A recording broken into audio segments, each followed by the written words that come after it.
ഇത് ഞങ്ങളിവിടെ ഒരു കോവിൽ നട്ടു കേട്ടോ. കോവിൽ നട്ടിട്ട് എന്തുണ്ടായെന്ന് വെച്ചാൽ ഒരു കൂട്ടത്തിന് പോലും ഞങ്ങൾക്ക് കിട്ടിയില്ല. കോവിൽ അടിയിൽ പന്തലൊക്കെ ഇട്ട് കൊടുത്തു. അതിവിടെ ഒരു മാവ് നിൽക്കുന്നുണ്ടായിരുന്നു. ആ മാവേലൊക്കെ അങ്ങോട്ട് കയറി പോയിട്ട് ഭയങ്കര കേരളം അങ്ങോട്ട് കയറിപ്പോയി. ഒരു കൂട്ടത്തിന് പോലും കോവയ്ക്ക കിട്ടിയില്ല.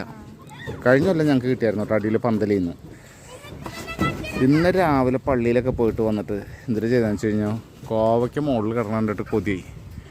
കോവലിൻ്റെ മാവേലേക്ക് ഇറങ്ങണ വള്ളി അങ്ങോട്ട് വള്ളി വെട്ടിയിട്ട് ഇതിപ്പോൾ അത് വാർക്കയുടെ മുകളിൽ നിന്നിട്ട് അതിനെ പറക്കി ചെയ്തേ.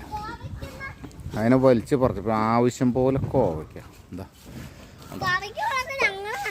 നല്ല കോവയ്ക്ക നല്ലെടുത്തമ്മു നല്ല വലിയ കോവയ്ക്കട്ടെ. ചെറിയ കോവയ്ക്കൊന്നുമല്ല, നല്ല നീളമുള്ള അടിപൊളി കോവയ്ക്ക. കണ്ട കോവയ്ക്കയുടെ നീളം കണ്ട.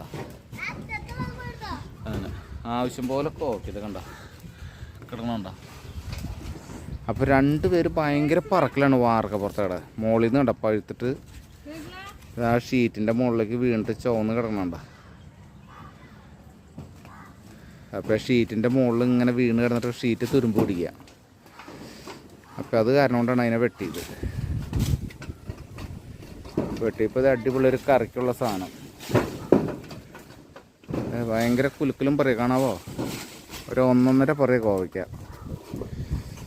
കോവയ്ക്ക എടുക്കാൻ വന്നിരിക്കുന്ന ആളാണ് കേട്ടോ കാണുന്നത്. അപ്പോൾ മാത്തയിൽ മാങ്ങയുണ്ട്. അത്യാവശ്യം 2-3 മാങ്ങയും കൂടി കിട്ടിയിട്ടാ. എന്താ